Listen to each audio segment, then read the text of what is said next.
বিষ এবং অমৃত, এর ভিত্তিতেই সংসার চক্র চলতে থাকে। যখন সমুদ্র মন্থন হয়েছিল তখন এই দুই প্রাপ্ত হয়েছিল। প্রথমে বিষ পাওয়া গেল, তারপর অমৃত। জীবন মন্থন করলেও এগুলো লাভ করা যায়। এবার এই যে বিষ, তা হলো অমৃতের থেকে অনেক বেশি শক্তিশালী এবং সেই জন্যই অনেক বেশি ঘাতকও। এবার বোঝার চেষ্টা করি এই বিষ আসলে কি। যে কোনো বস্তু বা কোনো ভাব যদি মাত্রার থেকে বেশি পরিমাণে আপনার কাছে থাকে, প্রয়োজনের থেকে বেশি আপনার কাছে থাকে, তাহলে সেটা আপনার কাছে বিষ সমান হতে পারে। তা সে ধন হোক, শক্তি হোক, সম্মান হোক, ইত্যাদি ইত্যাদি। যদি আপনার কাছে এমন কিছু থেকে থাকে যা মাত্রার থেকে বেশি পরিমাণে আপনার কাছে আছে, তাহলে তাকে ভাগ করতে শিখুন। যদি আপনি ভাগ করতে শিখে যান, তাহলে এই বিষই আপনার জন্য অমৃতে পরিণত হবে, আর তাদের কাছেও অমৃত সমান হয়ে উঠবে যাদের এই সাহায্যের প্রয়োজন। তাহলে ভাগ করে নিতে শিখুন আর আমার সাথে ভালোবেসে বলুন, রাধা রাধা। ঈর্ষা আমাদেরই মনে বসবাস করা আরো একটা শত্রু। তবে এই শত্রু কখনো কখনো আমাদের জন্য লাভদায়কও হতে পারে, কিন্তু যদি আমরা সতর্ক না থাকি তাহলে সেটা ততটাই ঘাতক হয়ে উঠতে পারে।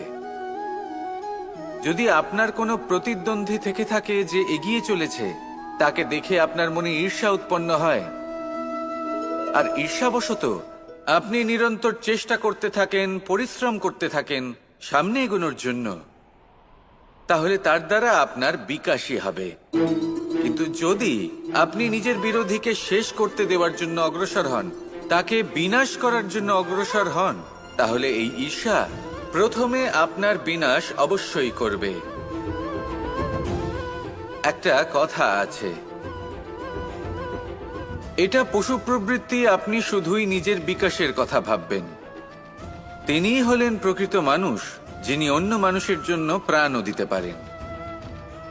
এই ঈর্ষা যদি আপনাকে বিকাশের পথে নিয়ে যেতে পারে তাহলে খুবই ভালো।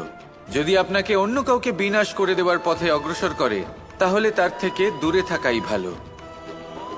যেমন ধরুন, আপনার কাছে একটা সূচ আছে, যার দ্বারা আপনি ছেঁড়া কাপড়ও সেলাই করতে পারবেন বা অন্য কারোর পাত্রে ছিদ্রও করে দিতে পারবেন। আপনি কি চাইবেন, নিজের বিকাশ নাকি অন্য কারোর বিনাশ? সিদ্ধান্ত আপনারই। আসুন আর আমার সাথে ভালোবেসে বলুন, রাধা রাধা। মানুষ বড়ই বিচিত্র প্রাণী। অধিক থেকে অধিকতর ধন লাভ করার চেষ্টায় নিজের শরীরকে নষ্ট করে ফেলেন, নিজের শক্তি হারিয়ে ফেলেন, নিজের সামর্থ্য হারিয়ে ফেলেন। আর যে ধন লাভ করেন সেটা কোথায় যায়? সেই শক্তি, সেই সামর্থ্যকে আবার ফিরে পাওয়ার জন্য। আর কিছু মানুষ জীবন এমনভাবে যাপন করেন যেন তা কখনোই শেষ হবে না, কিন্তু শেষ তো সবারই হবে। আর যখনই শেষটা কাছে চলে আসে, তখন মানুষ এটা বুঝতে পারেন যে সে জীবনকে উপভোগ করেননি। তার কারণটা কি? লালসা। এই লালসা জন্ম দেয় লোভকে, আর এই লোভ জন্ম দেয় আপনারই বিনাশকে।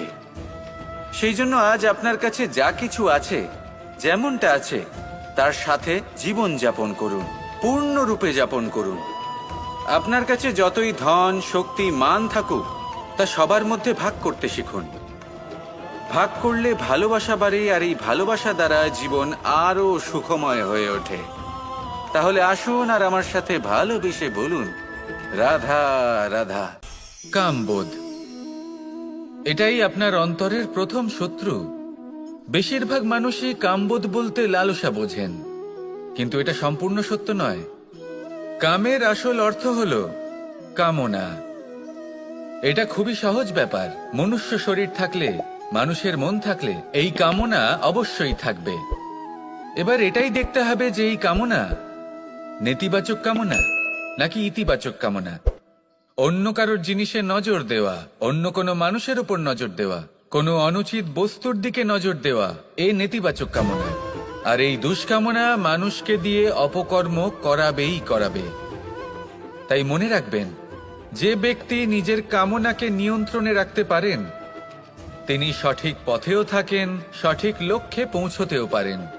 যিনি কামনা নিয়ন্ত্রণে রাখতে পারেন না, তিনি তার পথও হারিয়ে ফেলেন এবং লক্ষ্যচ্যুতও হন। তাই মনে রাখবেন, নিজের কামনাগুলিকে নিয়ন্ত্রণে রাখুন। কাম নামক এই শত্রুর ওপর বিজয় লাভ করুন। আর আমার সাথে ভালোবেসে বলুন, রাধা রাধা। মোহ আপনার অন্তরের আরো একটা শত্রু।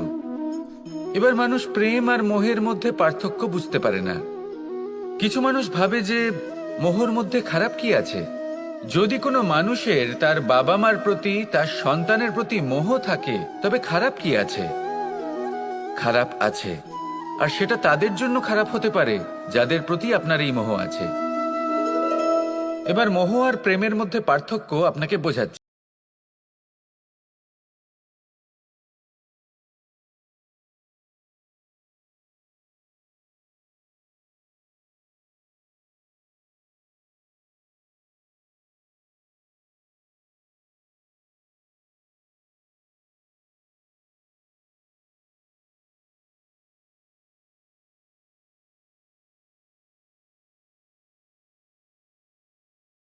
মোহ থাকে, তাহলে তারা তাদের সন্তানকে কখনো দুঃখে, চিন্তায়, যন্ত্রণায় দেখতেই পারবে না।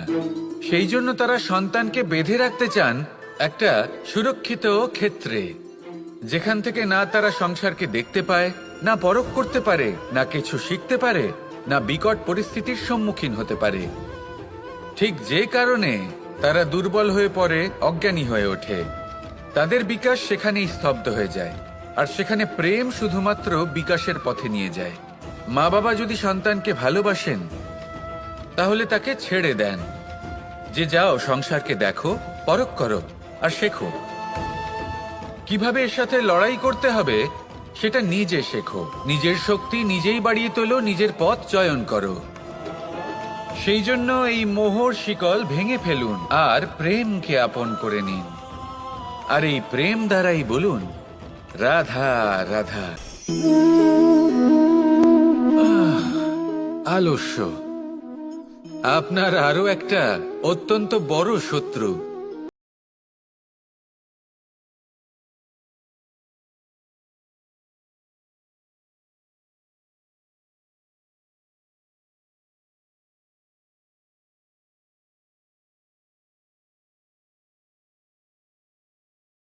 করে নেব।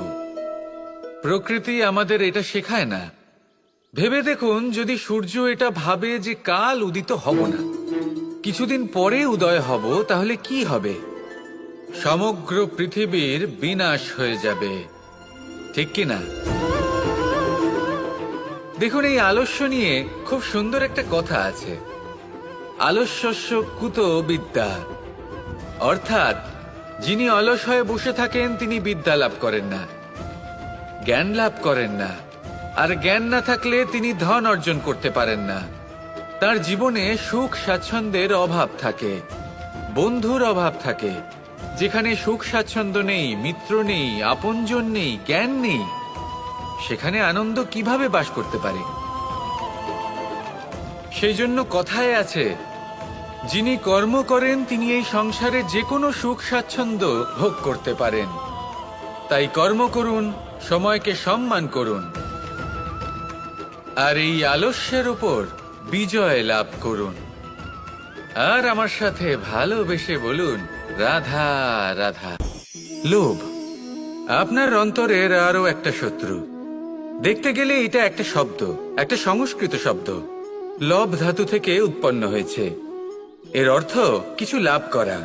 কিছু লাভ করা অনুচিত নয়, আরো কিছু লাভ করাও অনুচিত নয়, কিন্তু সব থেকে বেশি আমিই লাভ করব, আমি আরো চাই, আরো বেশি চাই, আরো বেশি পেতে চাই, এটাই হলো লোভ। আর এই লোভ যখন গ্রাস করে, তখন আপনি যা পেতে চান, সে ধনই হোক বা মানই হোক, তা অর্জন করার জন্য মানুষ যে কোনো স্তরে পৌঁছে যেতে পারে। যদি মানুষ ধন অর্জন করতে চান, তাহলে তার জন্য তারা অধর্মের পথেও চলতে পারেন। যদি সম্মান অর্জন করতে চান, তাহলে অন্য মানুষকে ছোটও করতে পারেন। শেষ পর্যন্ত আপনার এটা মনে হতে পারে যে যদি একটু অল্পই প্রাপ্ত করতাম, কিন্তু ভালোবেসে প্রাপ্ত করতাম, এই জীবন আরো অনেক বেশি সুখী হতো। লোভ আপনার জীবনে, আপনার মনে কখন যে প্রবেশ করবে সেটা আপনি জানতেও পারবেন না। তাই এটা চিনতে শিখুন আর তৎক্ষণাৎ জীবন থেকে বাইরে ফেলে দিন। যা কিছু লাভ করতে চান তা ভালোবেসে লাভ করুন, আর সেই ভালোবাসার সাথেই বলুন রাধা রাধা। ক্রোধ আপনার অন্তরের আরো একটা শত্রু। এই ক্রোধ আসলে কি? আপনার মনের এক ভাবনা, যা আপনার মনেই উৎপন্ন হয়। এই মন আত্মার সাথে যুক্ত থাকে। এখন একটা ভাবনা যা আত্মার সাথে যুক্ত থাকে তাকে অনুচিত কেন বলা হয় সেটা বোঝার চেষ্টা করুন। ক্রোধ কখনো কখনো জরুরি হয়, বিশেষ রূপে তখন যখন আপনি সঠিক পক্ষে দাঁড়িয়ে রয়েছেন এবং সামনের ব্যক্তি অধর্মের পক্ষে রয়েছেন আর বিনম্রভাবে মানছেন না। যেমন শ্রীরাম ক্রুদ্ধ হয়েছিলেন সাগরের ওপর, ওটা উচিত ছিল, আর তা ততক্ষণই উচিত যতক্ষণ আপনি ক্রোধকে নিয়ন্ত্রণ করছেন। যদি ক্রোধ আপনাকে নিয়ন্ত্রণ করতে শুরু করে তাহলে পরিস্থিতি এমনও হতে পারে, ধরুন একজন ব্যক্তির প্রতি ক্রোধের কারণে আপনি তার ক্ষতি করতে চান। আপনি একটা কয়লা হাতে নিলেন আর সেই কয়লা সামনের ব্যক্তির ক্ষতি করার পূর্বে আপনার হাত জ্বালিয়ে দেবে। ব্যাস, ক্রোধ এটাই করে।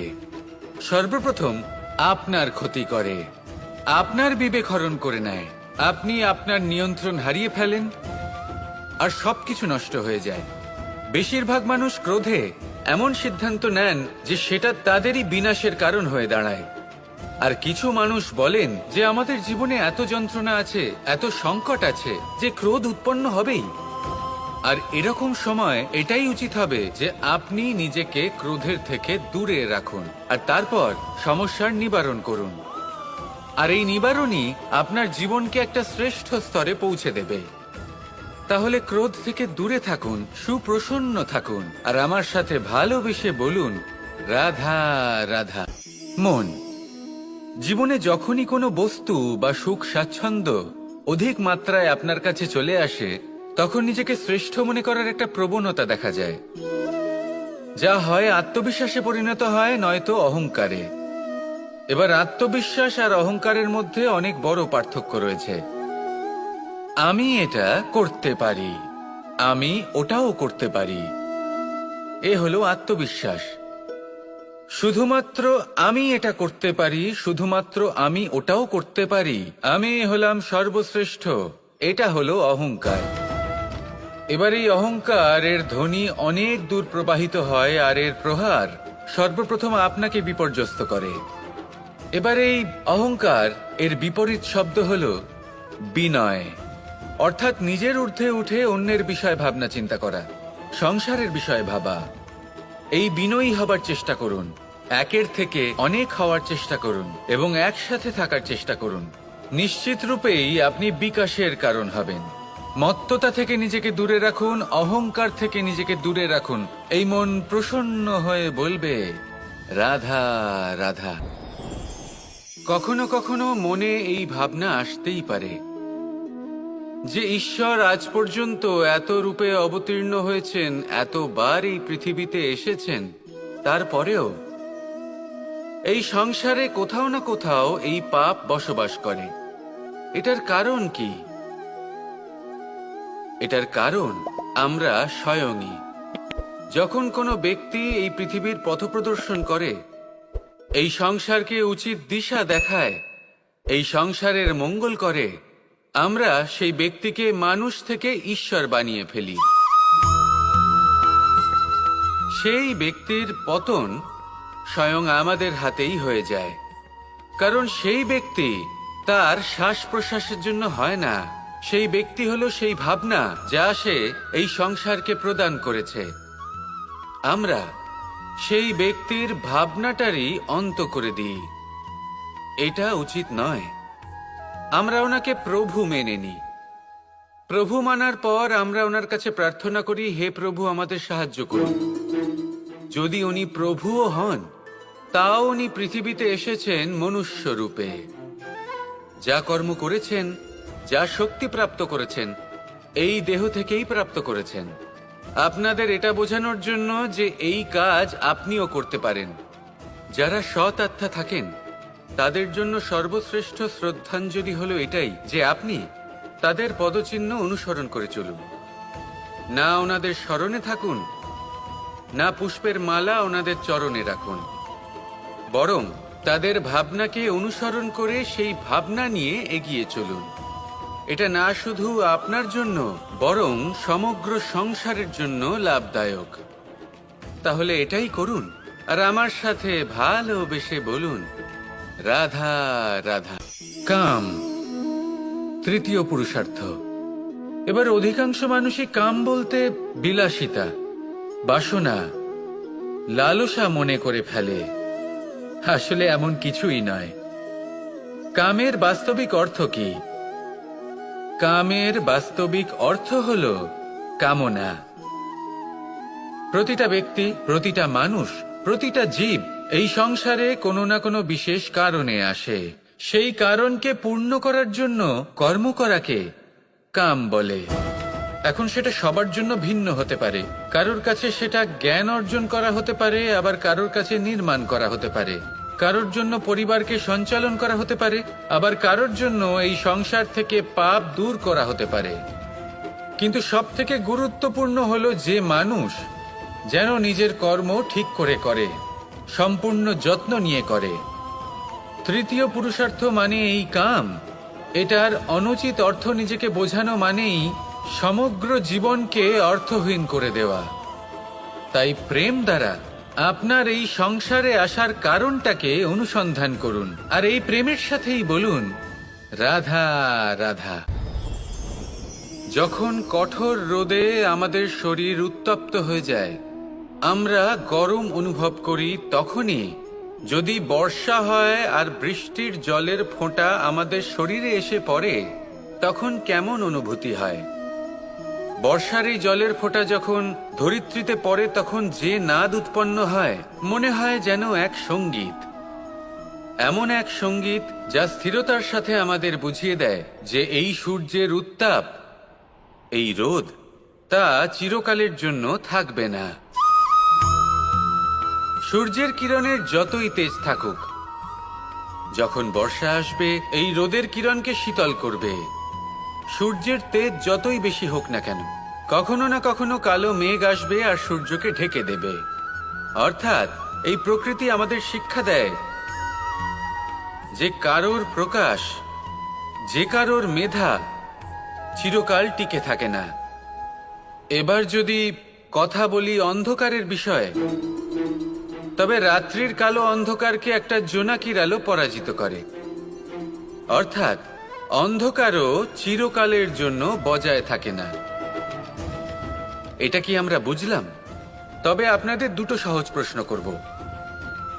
জীবনে যখন কিছুই আপনাদের সাথে চিরকাল থাকবে না, তাহলে অহংকার কি নিয়ে? আর জীবনে যদি প্রত্যেক দুঃখ, বিপদ, সমস্যা একটা সময়ের পর আপনাকে ছেড়ে চলে যায়, তাহলে পরাজয় মানবেন কেন?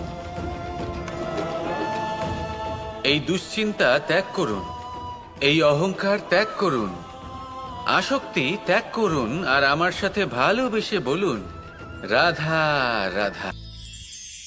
জীবনে সবথেকে বেশি গুরুত্বপূর্ণ বস্তু কি? বাড়ি, বাহন, সোনা, ধন? যদি আমি সত্যি বলি, তাহলে জীবনে সবথেকে বেশি গুরুত্বপূর্ণ বস্তু কোনো বস্তুই নয়। যদি কিছু গুরুত্বপূর্ণ থাকে, তাহলে তা হলো অনুভূতি, করুণা, মিত্রতা, মাতৃত্ব, বাৎসল্য, আর সবথেকে বেশি গুরুত্বপূর্ণ ভালোবাসা। নিজেদের এই জীবনে যদি আপনি শুধুমাত্র বস্তুর খেলাতে মেতে থাকেন, তাহলে জীবনে আনন্দ কখনোই থাকবে না। নিজের এই জীবনকে অনুভূতির পীঠস্থান বানিয়ে তুলুন। এই মন প্রসন্ন হয়ে বলবে, রাধা রাধা। রামায়ণের একটা অত্যন্ত শ্রেষ্ঠ কাহিনী আছে, যেটা খুব অমূল্য শিক্ষাদান করে। দশানন যখন ধরাশায়ী হলেন এবং মৃত্যুশয্যায় শুয়েছিলেন,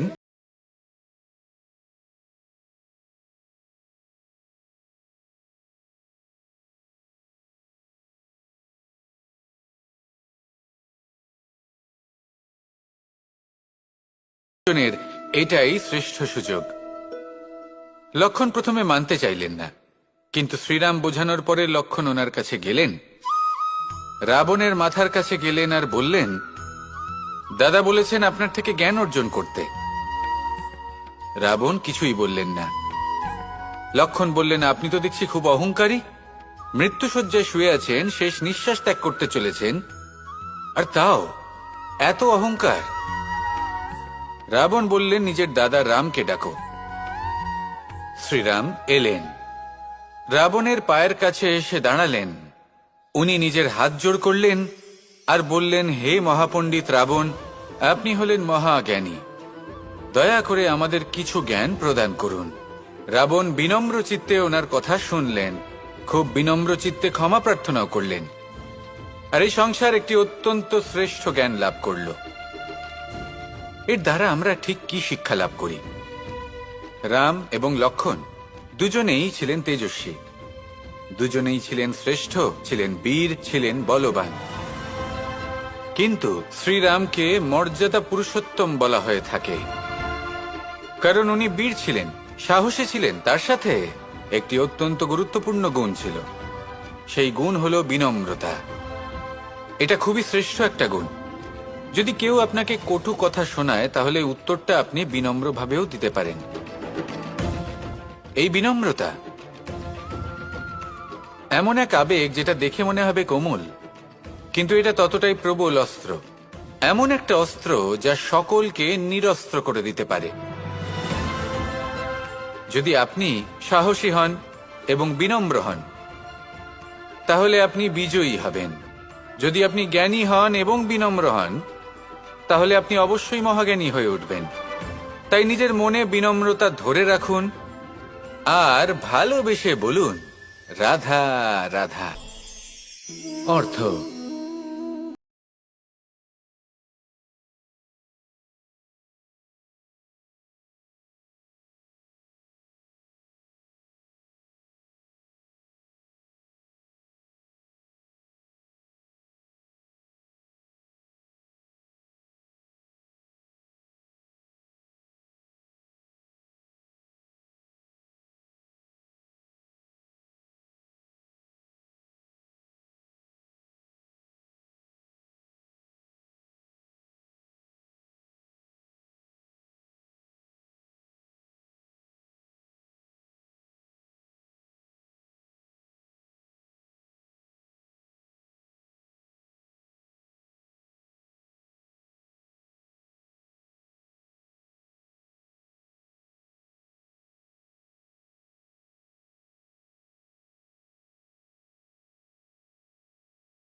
শ্রীমাতা, এই ভূমি, ইনি কি মূল্য প্রদান করেন? প্রহার সহ্য করেন। আমরা এই ধরিত্রীতে প্রহার করে মাটি খুঁড়ে তাতে বীজ বপন করি, তবেই আমরা অন্ন লাভ করি, তবেই ফসল পাই। জীবনে যদি আপনাকে সফল হতে হয়, সম্মান পেতে হয়, যশ পেতে হয়, তাহলে আপনাকে মূল্য দিতেই হবে। যদি আপনি সাফল্য লাভ করতে চান, তাহলে দিন রাত আপনাকে ত্যাগ করতে হবে, যেখানে সমগ্র সংসার সন্তোষ অনুভব করছে, আর আপনাকে করতে হচ্ছে পরিশ্রম। যদি আপনি সম্মান প্রাপ্ত করতে চান, তাহলে আপনাকে সেই সুখ ত্যাগ করতে হবে যা সবার কাছে রয়েছে। যদি আপনি যশ লাভ করতে চান, তাহলে নিজের অন্তরকে মেরে ফেলা আপনাকে শিখতে হবে, তবেই আপনি যশ লাভ করবেন। জীবনে শুধুমাত্র ধন মূল্যবান নয়, কিন্তু এই যে মূল্যের কথা আমি বলছি, সেটা যদি আপনি দিতে পারেন, তাহলে নিশ্চিত রূপে এটা আপনাকে আরো মূল্যবান করে তুলবে, নিশ্চিত রূপে গড়ে তুলবে। তাহলে এটাই করুন আর আমার সাথে ভালো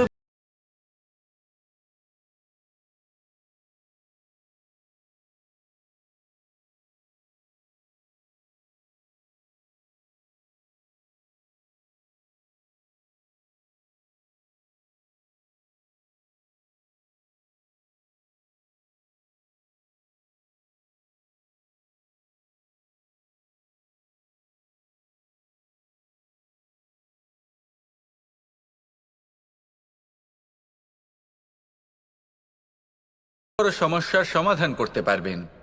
এবার যদি কথা বলি সব থেকে কঠিন সময়ের, তাহলে সেটা হলো বিচ্ছেদের। যা মা সীতাকে সহ্য করতে হয়েছে শ্রীরামের জন্য, রাধা কৃষ্ণকেও সহ্য করতে হয়েছে। যে ব্যক্তি বিচ্ছেদের সময় সঠিক পথে চলে এসেছে, সে জীবনে অনেক শ্রেষ্ঠ স্থানে অবশ্যই পৌঁছতে পারবে। এবার যদি কথা বলি সব থেকে জরুরি এবং গুরুত্বপূর্ণ সময়ের, তাহলে সেটা হলো সংযোগ। সকলকে সাহায্য করতে থাকুন। আপনি অন্যদের সাহায্য করে তাদের যত আনন্দ দিতে পারবেন, ততটাই আনন্দ আপনারও জীবনে অবশ্যই আসবে। আসুন আর আমার সাথে ভালোবেসে বলুন, রাধা রাধা। কোনো বাড়িতে, কোনো পরিবারে যখন কারোর জন্ম হয়, তখন তা কত সুখের মুহূর্ত হয়। সেই ছোট্ট সন্তান যখন কিছুটা বড় হয়, সে হাঁটার চেষ্টা করে, আর সেই প্রক্রিয়াতেও খুব বড় একটা শিক্ষা লুকিয়ে রয়েছে, ঠেলে দেওয়া। যখন আপনি হাঁটতে চান, সামনে এগোতে চান, তখন আপনি কি করেন? নিজের পায়ের তলার যে মাটি, তাকে আপনি পেছনে ঠেলে দেন। ব্যাস, এই একই জিনিস তো জীবনেও শিখতে হবে। এবার যদি আপনি জ্ঞানের পথে অগ্রসর হতে চান, তাহলে অজ্ঞানতাকে পেছনে সরিয়ে দিতে হবে। যদি আপনি প্রকাশের দিকে এগোতে চান, তাহলে অন্ধকারকে পেছনে সরিয়ে দিতে হবে। যদি আপনি ভবিষ্যতে সফল হতে চান, তাহলে অতীতের যে অসফলতাগুলিকে পেছনে সরিয়ে দিতে হবে। যে জল বইতে বইতে থেমে যায়, তাকে আমরা নালা বলে থাকি। তার থেকে দুর্গন্ধ বের হয়। কিন্তু যে জল বইতেই থাকে, তাকেই আমরা পবিত্র জল বলি। তাহলে আপনিও কর্ম করতে থাকুন, কখনো থামবেন না। আর আমার সাথে ভালোবেসে বলুন, রাধা রাধা। অগ্নি, চতুর্থ তত্ত্ব, সব থেকে বেশি গুরুত্বপূর্ণ, কিন্তু তার থেকেও বেশি ভয়াবহ। কখনো অগ্নিকে নিয়ন্ত্রিত রূপে উনুনে জ্বলতে দেখেছেন? এই অগ্নি আমাদের খাবার বানাতে সাহায্য করে, যা আমাদের শক্তি প্রদান করে। কিন্তু এই অগ্নি যখন বিচলিত হয়ে, অনিয়ন্ত্রিত হয়ে কোনো বনের আগুন হয়ে ওঠে, তখন মহা বিনাশ ঘটে যায়। আপনারই অন্তরের ঊর্জা হলো এই অগ্নি। এটা আপনার শক্তিও, আপনার ক্রোধ। একে ব্যবহার কিভাবে করবেন তা আপনারই হাতে। যদি কোনো ব্যক্তি নিজের অন্তরের এই ঊর্জাকে ব্যবহার করেন শক্তির রূপে, তাহলে সে বিকাশ ঘটাতে পারে, নির্মাণ ঘটাতে পারে। কিন্তু যদি কোনো ব্যক্তি তার অন্তরের ঊর্জাকে বিধ্বংসী অস্ত্র বানিয়ে ফেলেন, তাহলে নিশ্চিত রূপে মহা বিনাশ ঘটতে পারে, যাতে বিনাশ তারও অবশ্যই হবে। অনেক বছর পূর্বে এমনই এক আগুনের দ্বারা এই সুন্দর পৃথিবীর নির্মাণ হয়েছিল। আর অনেক বছর পূর্বে এমন এক আগুনেই সমস্ত জীব এবং সংসার বিলুপ্ত হয়ে গেছিল। এবার আপনি আপনার অন্তরের ঊর্জা দ্বারা বিনাশ ঘটাতে চান নাকি নির্মাণ ঘটাতে চান, সেই সিদ্ধান্ত আপনারই। আসুন আমার সাথে ভালোবেসে বলুন, রাধা রাধা। জীবনে যদি আপনি বন্ধু লাভ করতে চান, তাহলে আপনাকে অনেকগুলো কাজ করতে হবে। প্রথমে একজন যোগ্য পাত্র সন্ধান করতে হবে, তারপর তার সাথে সময় কাটাতে হবে, সুখ দুঃখে তার সাথে থাকতে হবে, তবে গিয়ে সে বন্ধু হবে। কিন্তু যদি আপনি শত্রু খুঁজতে চান, তাহলে কোথাও যাওয়ার দরকার নেই, কারণ আপনার সব থেকে বড় শত্রু আর কোথাও নেই, আপনারই মনের মধ্যে, আপনার চেতনায় রয়েছে। ক্রোধ, মোহ, লোভ, কাম, মদ, মাৎসর্য।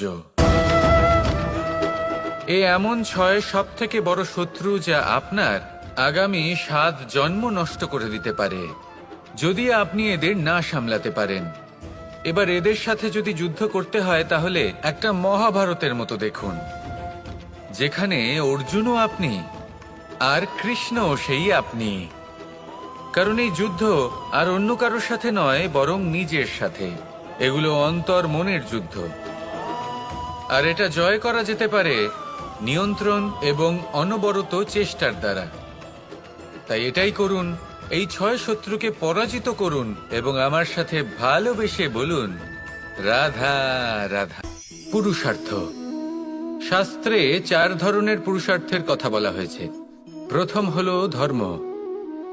আপনি কি জানেন এই ধর্ম আসলে কি? আপনার কি মনে হয়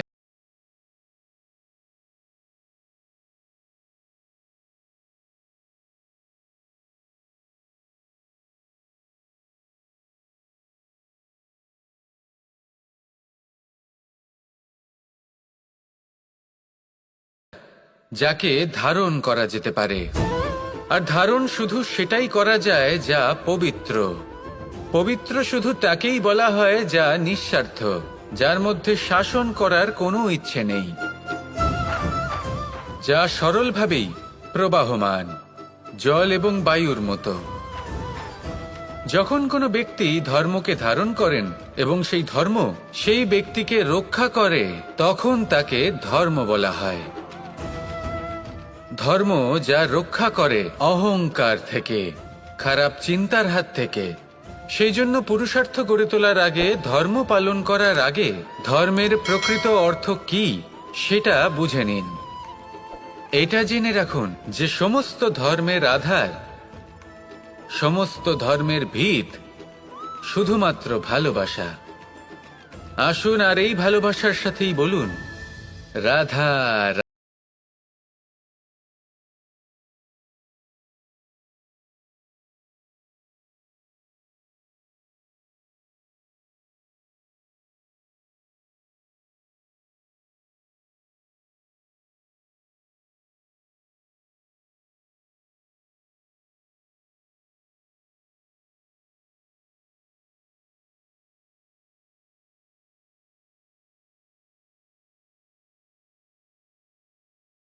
দর্শন আমরা পেতে পারি। যদি কথা বলি প্রথম তত্ত্বের, জলের কথা, জল যা প্রত্যেক জ্বলনকে শীতলতা প্রদান করে। এই জলকে দেখুন, যা শুধু প্রবাহিত হতে জানে, থামতে জানে না। জল পাথরের সাথে সংঘর্ষ করতে জানে, যার পথে অনেক বাধা আসে, কিন্তু সে প্রবাহিত হতে থাকে। নিরাকার হলো এই জল। যে কোনো পাত্রেই রাখুন না কেন, তার আকার ধারণ করে নেবে।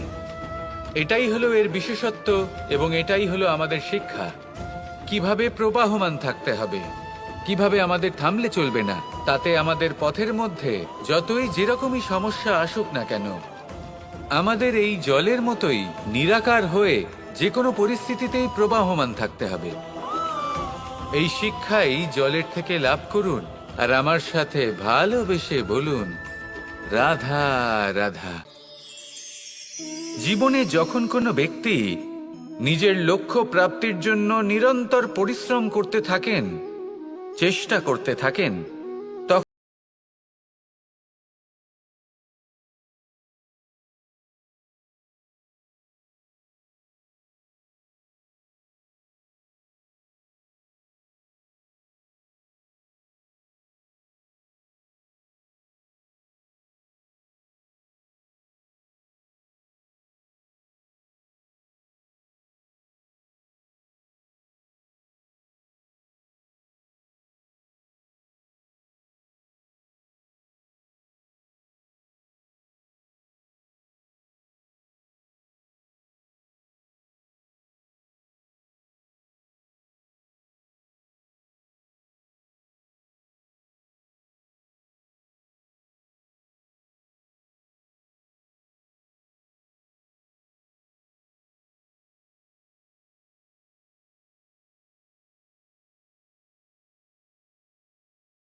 প্রেম পূর্বক সহ্য করে আর তার বদলে অমূল্য রত্ন প্রদান করে।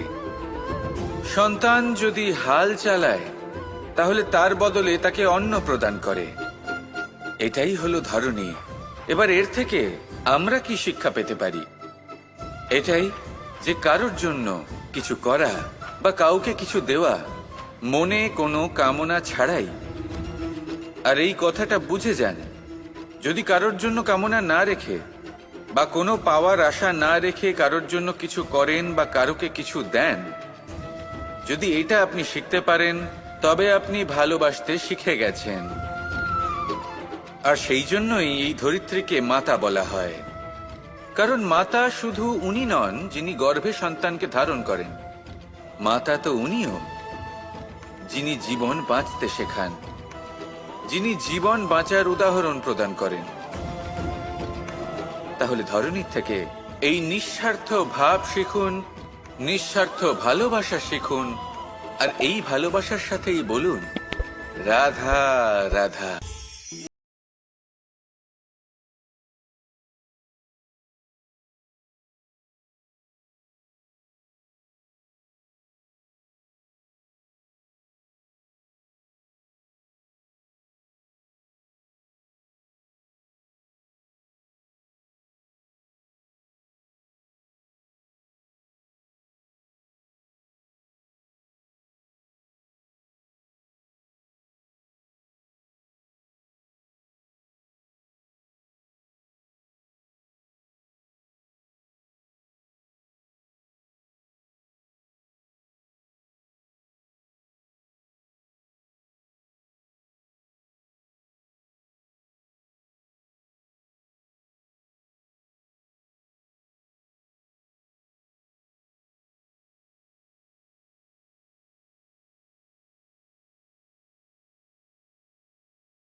টুকুই বলবো, সংসারের সব থেকে সুখী ব্যক্তি হলেন তিনি যিনি সন্তুষ্ট।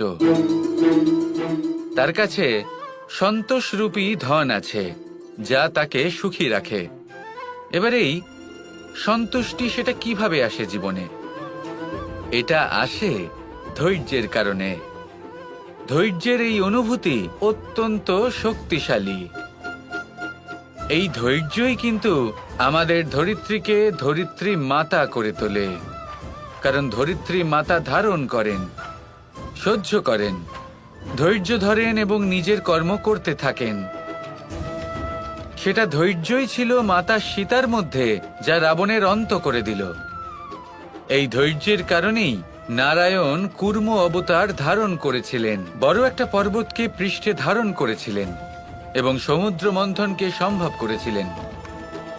সেই জন্য সর্বপ্রথম মনের মধ্যে ধৈর্যকে নিয়ে আসুন।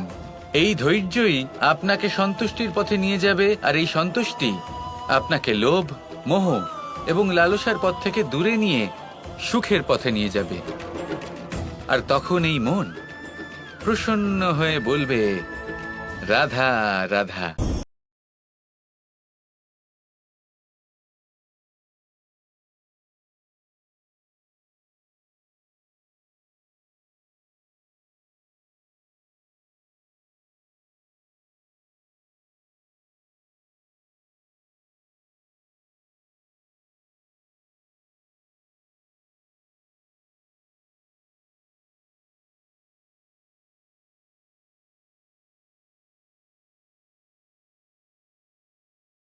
যতটাই বিশাল আকার ঠিক ততটাই সরল।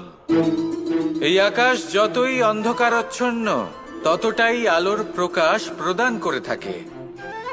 দেখতে গেলে এ হলো জীবনের সঞ্চালক, কিন্তু যদি ক্রুদ্ধ হয়ে যায় তাহলে প্রাণ কেড়ে নিতেও দ্বিধা বোধ করে না। এই আকাশ শুধুমাত্র পৃথিবী লোক নয়, বরং এই সমগ্র ব্রহ্মাণ্ডকে, এই সমগ্র সৃষ্টিকে, এর প্রত্যেকটা তারাকে, প্রত্যেকটা গ্রহকে একটা বিশেষ স্থান প্রদান করে। এর নিজের কোনোই অস্তিত্ব নেই, কিন্তু সকলকে অস্তিত্ব প্রদান করে। এটাই হলো এই আকাশের মাহাত্ম্য। এই আকাশই হলো মাহাত্ম্যের প্রতিরূপ, যা আমাদের ভাবনা দ্বারা উৎপন্ন হয়। আপনিও আকাশের মতো এই বোধকে আপন করে নিন। আপনার জীবনও আকাশের মতন মহান এবং বিশাল হয়ে উঠবে। আর তখনই মন সুপ্রসন্ন হয়ে বলবে, রাধা রাধা। বায়ু পঞ্চতত্ত্বের মধ্যে তৃতীয় তত্ত্ব। কেউ একে সমীর বলে, আবার কেউ একে পবন বলে। প্রথম কথা হলো এটাই যে এই বায়ু আমাদের জীবন দান করে প্রতিদিন, প্রত্যেক মুহূর্তে। এই বায়ুর কারণেই আমরা নিঃশ্বাস নিতে পারি, জীবিত থাকতে পারি। এই বায়ুই হলো সেই যা সকল মেঘেদের একত্রিত করে একটি স্থানে আর বর্ষা ঘটায়। আর এই বর্ষার কারণেই এই ধরিত্রীতে অন্ন উৎপন্ন হয়। এই বায়ুকে দেখুন, কখনো এতটা সৌম্য যে আপনার কোনোই তফাৎ বোধ হয় না, আর কখনো কখনো এমন রূপ ধারণ করে ফেলে যে অনেক বড় বড় পর্বতের আকার পর্যন্ত বদলে ফেলে। এটাই হলো বায়ুর বিশেষত্ব। বায়ু শেখায় যে সময়ের সাথে সাথে বইতে থাকো, সকলকে জীবন দান করো, সকলকে সাহায্য করো, কিন্তু যখন বিপদ সামনে আসবে তখন দৃঢ় হয়ে সম্মুখীন হও। বাধা অনুযায়ী নিজেকে গড়ে নিতে হবে, আর কখন কতটা কঠোর হতে হবে আর কখন কতটা সৌম্য হতে হবে, এটা বায়ুকে দেখে শিখুন। আর আমার সাথে ভালোবেসে বলুন, রাধা রাধা।